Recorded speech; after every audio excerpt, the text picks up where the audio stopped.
apresentando meu grupo é formado pelo Fábio, pelo Felipe e pela professora Sejane. E nós vamos iniciar falando um pouquinho sobre organização nas cidades e as relações com sistemas e culturas de planejamento urbano, político, administrativo e a gestão das cidades. Nós iniciamos a nossa metodologia de trabalho passando para vocês um pouquinho sobre um formulário.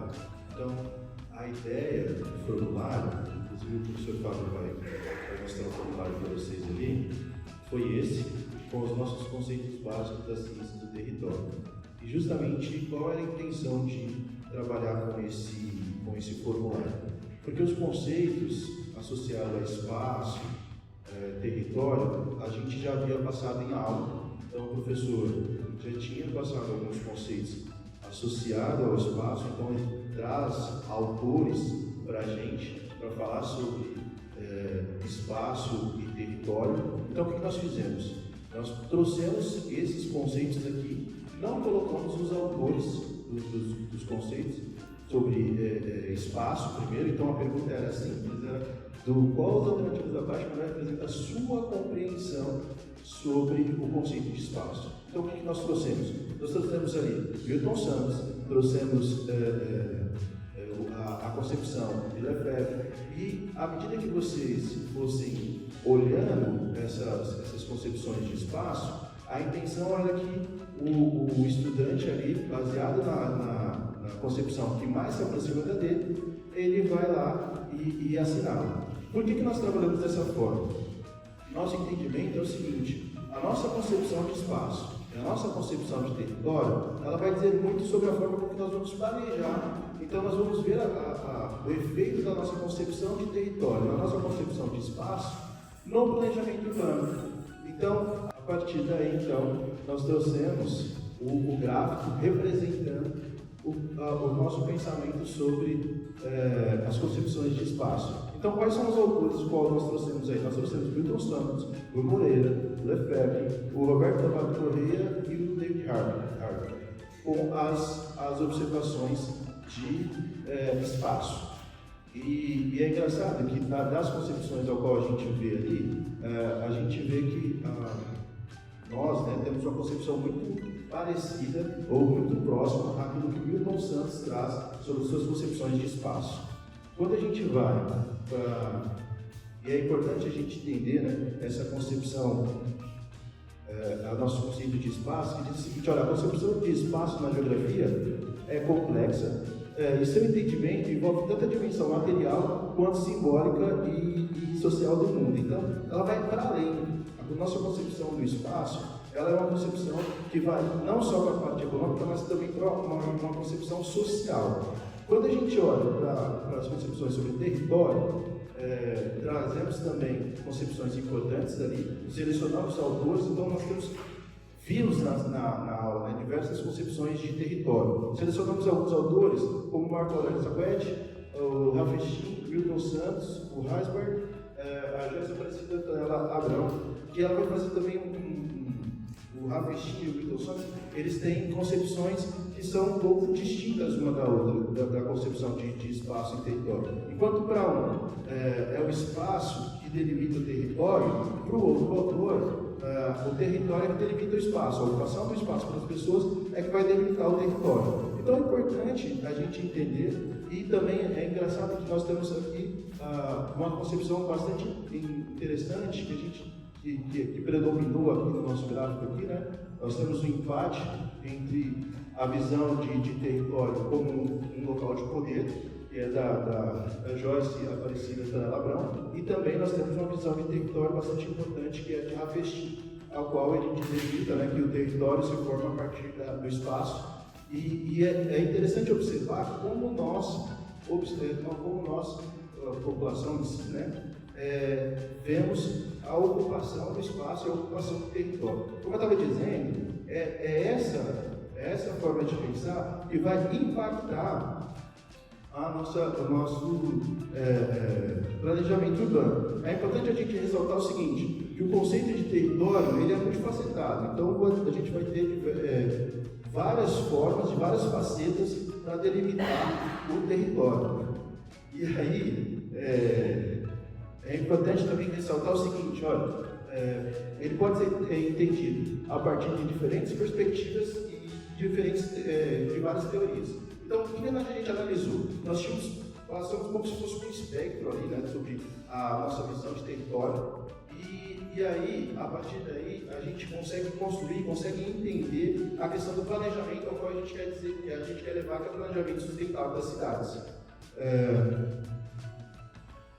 A nossa definição aqui que a gente traz sobre o planejamento sustentável é aquela que busca, por meio de sua proposta, garantir o acesso à terra urbana, a moradia digna e ao saneamento ambiental, a infraestrutura, ao transporte, aos serviços públicos, ao trabalho, ao lazer e especialmente à diversidade urbana para as presentes e futuras gerações. Então, o que a gente tem que trazer com relação ao planejamento sustentável é justamente que o direito à cidade deve garantir, quando a gente, por base da nossa noção de espaço, baseado na nossa noção de território, junto, é lógico, à nossa noção de região e desses conceitos básicos, eles vão impactar justamente quando a gente vai fazer políticas para o planejamento que seja de forma como que a gente está tentando aqui com o planejamento sustentável.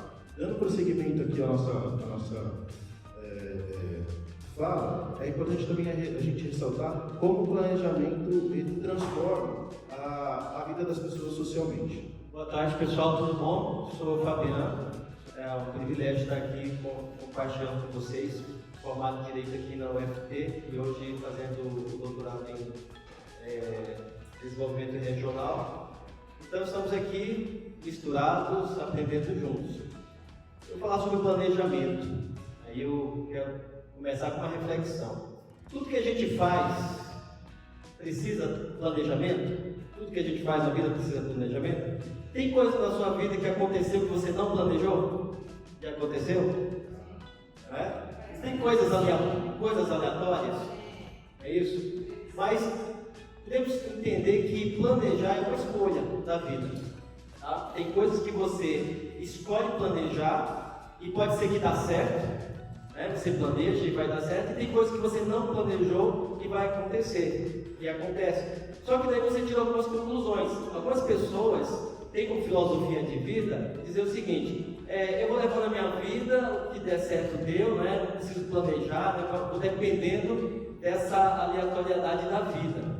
E tem outros que tudo que faz tem que ter planejamento.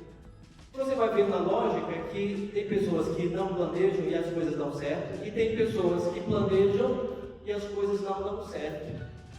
Então é uma escolha da vida. E trabalhar também o desenvolvimento urbano, trabalhar a cidade, é uma escolha. Tem cidades que foram surgindo sem planejamento.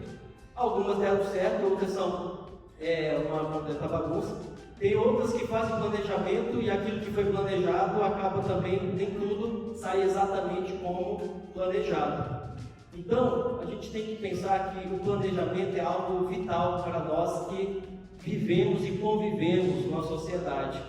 Porque nem tudo a gente pode depender, vai que dá certo. Porque às vezes não dá certo. Então, qual que é o objetivo do planejamento? Você pode pensar no planejamento apenas como a parte de desenvolvimento econômico. Você pode pensar, bom, vamos planejar porque queremos uma cidade que possa produzir mais, uma cidade que economicamente seja mais viável, uma cidade que possa, as pessoas possam ter, se nós planejarmos dessa forma, nós teremos mais lucro, nós teremos mais desenvolvimento, ou nós podemos pensar que desenvolvimento ou planejamento, ele precisa planejar uma cidade onde as pessoas, de fato, elas sintam-se felizes naquele lugar. Esse é um grande desafio do planejamento. Agora, quando nós começamos a pensar em termos de planejamento, temos que entender que esse planejamento, quando ele é a visão de uma pessoa ou de um determinado grupo, o resultado vai ser aquilo que essa pessoa ou aquele grupo em especial pretende ou entende que é o lugar ideal. Se nós fizéssemos uma pesquisa aqui e agora, tá? Cada um de nós tem uma perspectiva de vida diferente do que é bom, do que é um lugar legal, do que seria bom para a cidade, tá certo? Aqui nós temos jovens, nós temos pessoas adultas mais maduras, temos casados, temos solteiros, tá certo? Os casados, vou perguntar aqui para refletir com os casados, né? Nem vou pedir para levantar a mão, porque de repente a pessoa, olha, não quero que saiba que eu sou casado ainda, tá? Então não vou pedir para ninguém se acusar agora, tá bom? Mas serve para solteiro e casado. Quando você é solteiro, você já tem sonhos e planos para a sua vida futura, beleza? E aí você, no curso desse sonho, conhece uma pessoa legal, e resolve morar junto, juntar, casar, tá certo? E esse plano, e esse sonho? Aí você está casado e essa outra pessoa também tem um plano e tem um sonho. Quando os dois estão juntos e cada um tem um sonho, um para o norte e outro para o sul, vai dar BO, não vai? Vai dar BO porque esqueceram de planejar, de conversar, de dialogar, tá certo? E o pior é que as pessoas às vezes descobrem isso no meio do caminho. Descobrem que eles tinham planos totalmente diferentes e não planejaram a vida a dois. Por isso, o planejamento, ele precisa ter participação, precisa ter diálogo, precisa ter compartilhamento. E às vezes as pessoas realmente, tomando como exemplo uma vida de um casal, eles começam a ter muitos conflitos porque eles não conseguem dialogar e compartilhar. Ou porque um é dominante e quer que sua vontade sempre seja preponderante. Daí o outro vai se sentindo infeliz porque ele não participa desse planejamento. Por isso, nós falamos sobre planejamento participativo. É a oportunidade em que todos os sujeitos e atores que fazem parte dessa relação que é a sociedade, eles têm que ter vez, voz, eles precisam ter oportunidade de compartilhar seus anseios, para que eles de fato se sintam felizes nessa relação que é a sociedade, o lugar aonde nós vivemos.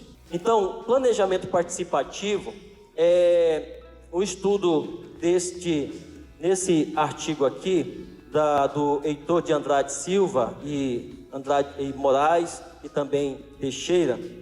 Eles escreveram um artigo sobre planejamento urbano e participação popular, uma experiência lá no Rio Grande do Norte. Nesse artigo, ele nos traz uma informação importante. Começou a se preocupar com o planejamento urbano lá na década de 60. Então, até a sua consolidação como política pública, e ele nasce como uma crítica aos paradigmas do modernismo. Vamos pensar que nos anos 50, o que o Brasil estava vivendo? O Brasil estava vivendo um momento de desenvolvimento, não é? de crescimento. E o Brasil estava passando por muitas transformações. Era a década dos grandes investimentos. E grandes investimentos geram também mudanças e transformações. Então começa a se questionar o modelo, qual era o paradigma de desenvolvimento, de sociedade, qual era o paradigma de moradia, de tantas coisas começam a ser questionadas. Já nos anos 70, surge então aí um novo padrão de intervenção, agora mais especificamente no aspecto da moradia, nós temos aí um novo padrão de intervenção. E aqui eu coloquei essa imagem, conjunto habitacional, obrigado, um conjunto habitacional, e vocês percebem que as casas são todas iguaizinhas, né? É igual aqueles conjuntos do governo, Minha Casa Minha Vida, e você vê todas as casas, mesma cor, mesmo padrão. Quando as pessoas mudam para lá, o que elas começam a fazer? Elas não querem chegar numa casa que é igualzinha às centenas de casas que estão lá. Elas querem pintar de verde, outra de azul, um quer colocar um muro, outro quer colocar outra coisa.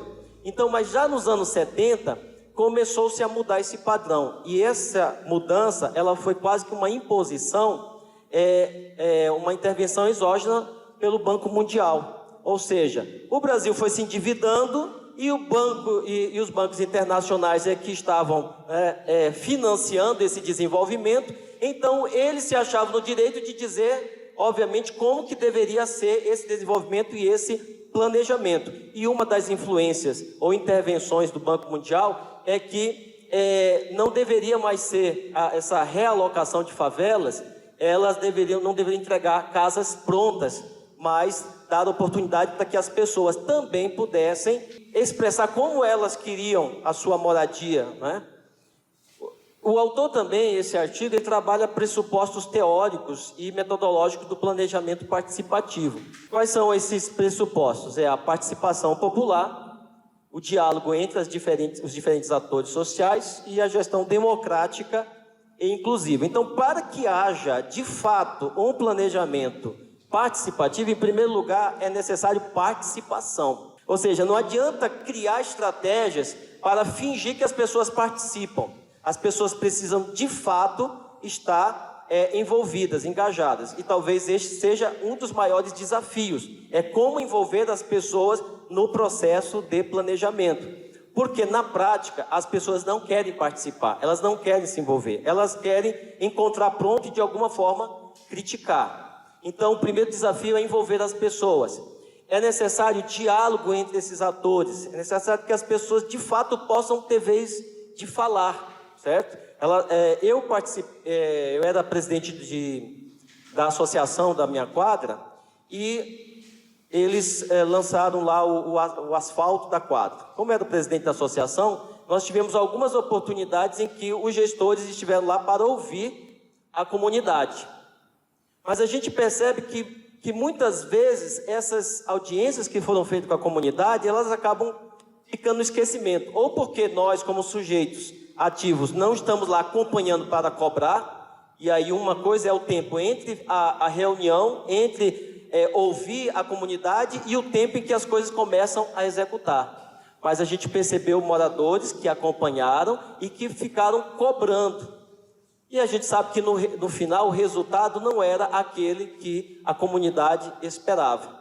Então, a desarticulação da comunidade é um fator que muitas vezes colabora para que esse planejamento não seja executado como ele devia ser. Mas os gestores, para que preencham lá os seus planos, eles precisam mostrar que houve reunião, que as pessoas participaram, quais foram as ideias, só que a comunidade não acompanha esses documentos. Então, é um grande desafio. E a gestão democrática e inclusiva. O que seria uma gestão democrática e inclusiva? É uma gestão em que os sujeitos, os atores sociais, eles possam, de fato, participar não só do planejamento, mas eles possam, de fato, estar incluídos nessa transformação, todos os sujeitos. Não só uma cidade pensada para alguns, mas uma cidade pensada para todos. E esse todo significa que é um desafio, porque são pessoas de diferentes grupos, diferentes gostos e interesses. Então, aqui eu coloquei nesse mapa os três pressupostos do planejamento participativo. A participação social e cidadania, que pressupõe, em primeiro lugar, população envolvida, que tenha voz ativa na tomada de decisão, que possa não somente dar sugestões, mas possa, de fato, as suas ideias mudarem e comporem esse planejamento. Contribuir com informações e experiências, porque antes de planejar é necessário saber o que as pessoas, como elas vivem, o que elas gostam, o que elas fazem, para que a cidade também se adapte às pessoas, e não só as pessoas à cidade. E cidadania, que significa direitos e deveres. As pessoas, nós temos direito, mas nós também somos sujeitos de obrigações e temos que cumpri-las. Nesse sentido, o Paulo Freire, ele contribui de forma significativa para o planejamento participativo, vendo como estratégias para conscientização e organização da população, destacando que a participação ativa da comunidade no processo de planejamento, ela é essencial para que seja efetiva a transformação social. E como Paulo Freire vê isso? Ele vê através do diálogo. No livro, Pedagogia do Oprimido, o diálogo é uma exigência existencial. E se ele é o encontro em que se solidarizam o refletir e o agir dos seus sujeitos, endereçados ao mundo a ser transformado e humanizado, não pode reduzir-se a um ato de depositar ideias de um sujeito no outro, nem tampouco tornar-se simples troca de ideias a serem consumidas pelos permutantes. Então, esse desenvolvimento, esse planejamento exige, acima de tudo, diálogo, onde as pessoas de fato elas precisam ser livres para expressarem suas ideias e não manipuladas por propaganda para que elas possam dizer aquilo que o grupo que está no poder e que quer um planejamento de uma determinada forma venha influenciar esses sujeitos. O segundo é a gestão democrática e inclusiva. Ela deve atender aos interesses da população. Ela deve garantir o direito à cidade e a construção de uma cidade mais justa e igualitária. Então, o Lefebvre, ele nos diz que os cidadãos devem ser convocados a participar da elaboração dos planos urbanos e a tomar parte das decisões que afetam suas vidas cotidianas. Então, se o planejamento, no final, ele vai afetar as pessoas que vão viver num determinado espaço, é necessário que essas pessoas possam estar conscientes e participantes dessas tomadas de decisões. Terceiro, e aí para ir fechando, o espaço e território. Criamos a sua estratégia digital para crescimento e aumento de autoridade. O Milton Santos, ele nos diz o seguinte: o espaço não é apenas um vazio homogêneo, mas sim um conjunto de relações sociais e históricas que se desenvolvem em um determinado território. Então, qual é a relação aqui do Milton Santos com o planejamento participativo? É que esse espaço que está sendo criado, ele é resultado das relações sociais que vão se formando vamos juntar agora o Paulo Freire e o Milton Santos, desde o sonho, que é começar a comunidade, planejar essa comunidade, e essa comunidade que vai ser transformada pela história de vida dos sujeitos que ali vão viver. Boa tarde, meu nome é Felipe, também aqui sou do programa aqui de Desenvolvimento Regional do Doutorado. Vamos continuidade, né? Planejamento sem direcionamento, sem rumo, vocês acham que dá certo? Vai sim, planejar de forma aleatória, sem concatenar as ideias, sem fazer os impactos positivos, negativos, né? Precisa ter um direcionamento, né? Só que ficou aquela coisa aberta, né? Sem nenhum direcionamento. Então, primeiramente, não tinha um pai ou uma mãe para essa situação. Aí a Constituição Federal, né, de 1988, a primeira coisa que ela falou, vai caber a um dos entes federativos esse poder, né, de disciplinar essas situações, de gerenciar essa política urbana. Gente, então pensando nisso, a União, ela estabeleceu, ou melhor, a Constituição Federal estabeleceu que a competência da política urbana é do município, né, professor? Cabe ao poder municipal, porque imagina ali, ó, é mais fácil de lidar ali naquele dia a dia ali, o município cuidando dessa situação, tá? Então, só que ficou assim, mesmo assim ainda estava solto, porque a Constituição é de 88. Mas esses direcionamentos normativos mesmo, eles só foram acontecer quando? Quando houve o Estatuto da Cidade. Porque até então estava meio solto, né? Precisou ter um direcionamento melhor. Olha, existe isso, vocês precisam fazer isso. Mas vocês podem fazer isso dessa forma, dessa forma, dessa forma. Embora vocês viram lá no contexto lá que o professor Fabiano colocou, que desde da década de 60 já vinha essa ideia de planejamento. Mas as políticas foram surgindo, mas até então estavam paradas. Então o Estatuto da Cidade, ele veio para reforçar isso, com a Lei 10.257, só que apenas só no ano de 2001. Então a ideia era o quê? Gerir as cidades. E qual é a principal importância dessa política urbana? É a função social, é a qualidade de vida das pessoas, é as pessoas terem direito, a uma moradia de qualidade, uma moradia que satisfaça a sua vontade mínima, atenda suas necessidades mínimas, tá? E assim foram colocando situações, inclusive como se deve usar o solo, as condicionantes, para evitar ser usado de forma inadequada, edificações inadequadas, especulações do imóvel, a pessoa deixa lá aqueles lotes baldios lá para especular a valorização do imóvel, não constrói, aí fica aquela cidade lá sem desenvolvimento, deteriorização de áreas urbanas, exposição à população a risco de desastre, É igual a gente vê nesses locais aí onde teve esses desastres naturais aí de hidrelétricas, Então, várias situações que estão relacionadas a isso. É estabelecido também para que seja obrigatório ter um plano diretor, tá? Então, o plano diretor, ele é obrigatório nas seguintes situações. A cidade, para ter o plano diretor, ela vai ficar o quê? Responsável por isso se tiver pelo menos 20 mil habitantes. Então, é obrigatório que haja um plano diretor. Se houver regiões metropolitanas e aglomerações urbanas também, áreas de especial interesses turísticos, áreas com devastação, grande devastação ambiental, áreas que possam ter devastação ambiental pela economia, tá? Áreas suscetíveis, né, a impactos, inundações. Então, todas essas precisam ter um plano diretor. Por quê? Precisa traçar as metas para que se evitem, né, desastres maiores ou que evite os desastres. Então, o plano diretor ele vai propiciar todas essas situações. Aí a importância da gestão democrática, onde você, cidadão, tem que participar. Ah, mas como é que eu vou participar? Tem as audiências públicas, tem os debates, tem os seus representantes lá, igual o professor Fabiano falou ali, como líder, né, de bairro, né, do Conselho Comunitário de Segurança, e aí vai, a participação popular, ela é contundente, e ela tem que acontecer, porque aí vocês vão poder fiscalizar os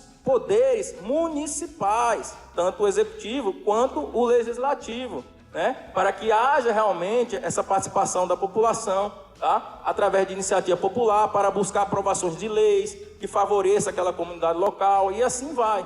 E é interessante destacar que não para pela gestão democrática, é também participar da gestão orçamentária. Tem como executar um planejamento sem dinheiro? Tem como, gente?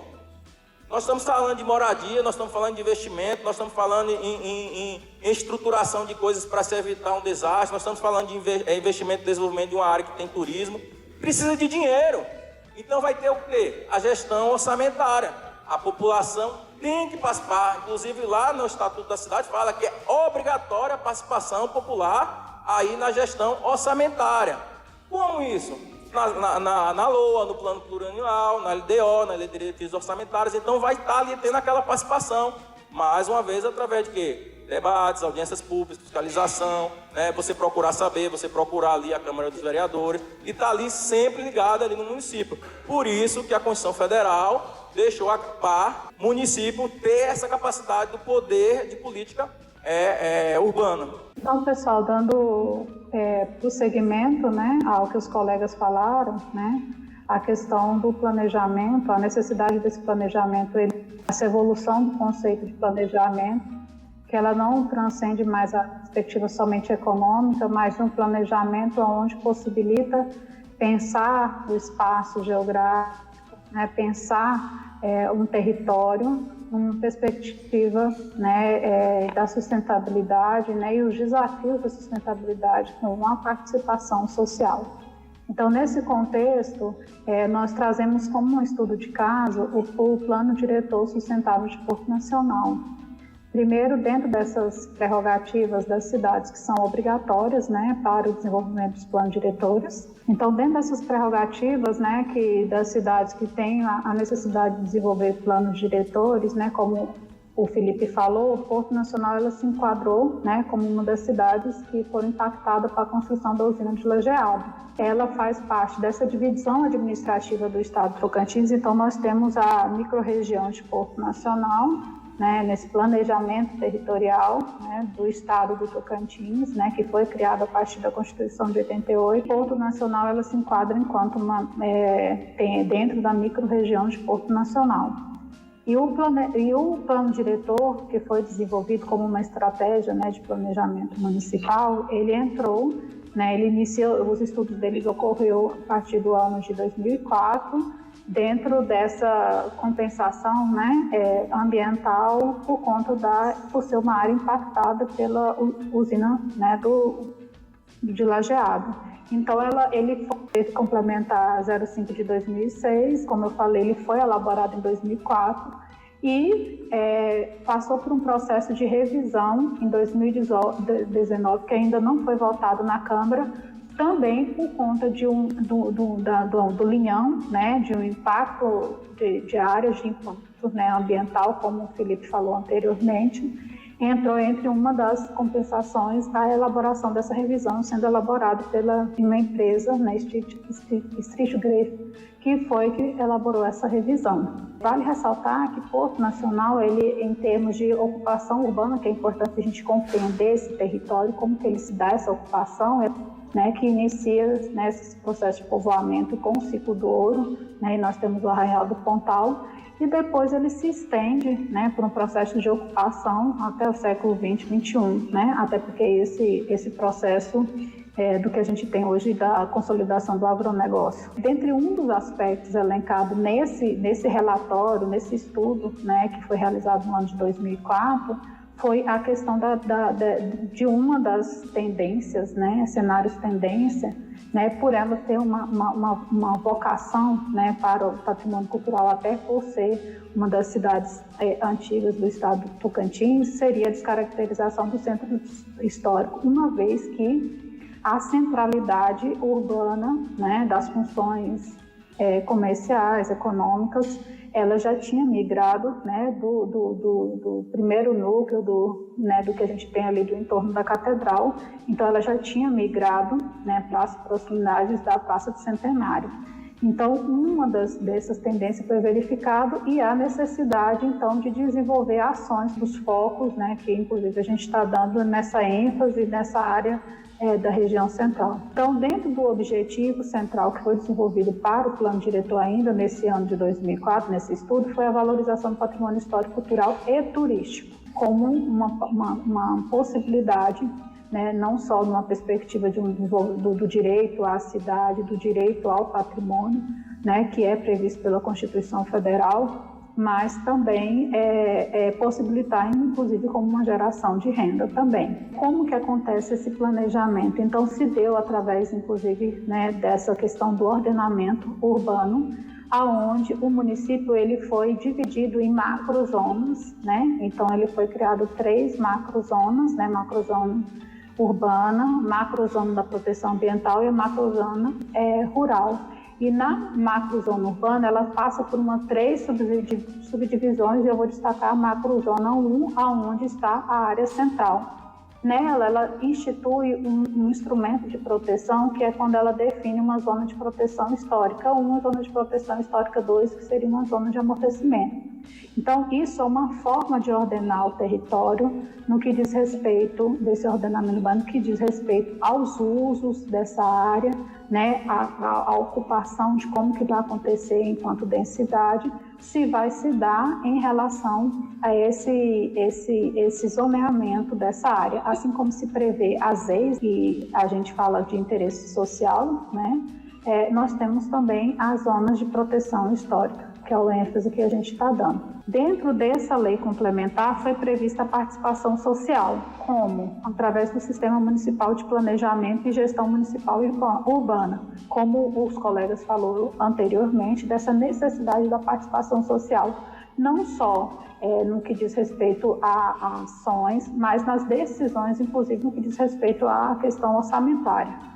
Então, como que está previsto isso? Nesse Sistema Municipal de Planejamento, através dos conselhos e também na participação de conferências. Ponto ao a gente analisar a pesquisa documental, a gente verifica que o conselho que foi instituído lá, ele não é paritário. O que é não ser paritário? Não é possível que haja a participação tanto da sociedade, mesmo quantitativa da sociedade pública, quanto representantes do poder público.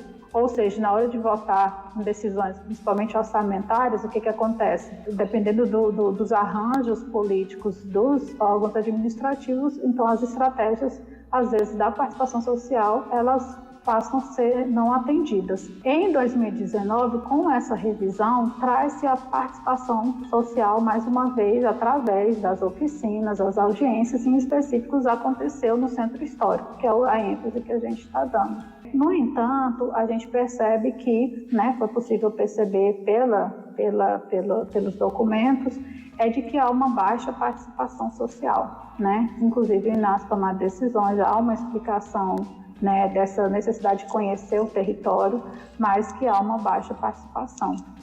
E como é cumprida a função social da propriedade? Só foram previstos nessa lei complementar que está votada, que está em vigor, somente o parcelamento e a edificação compulsória, o IPTU progressivo, a desapropriação por pagamento de dívida pública, né? Pagamento de título da dívida pública.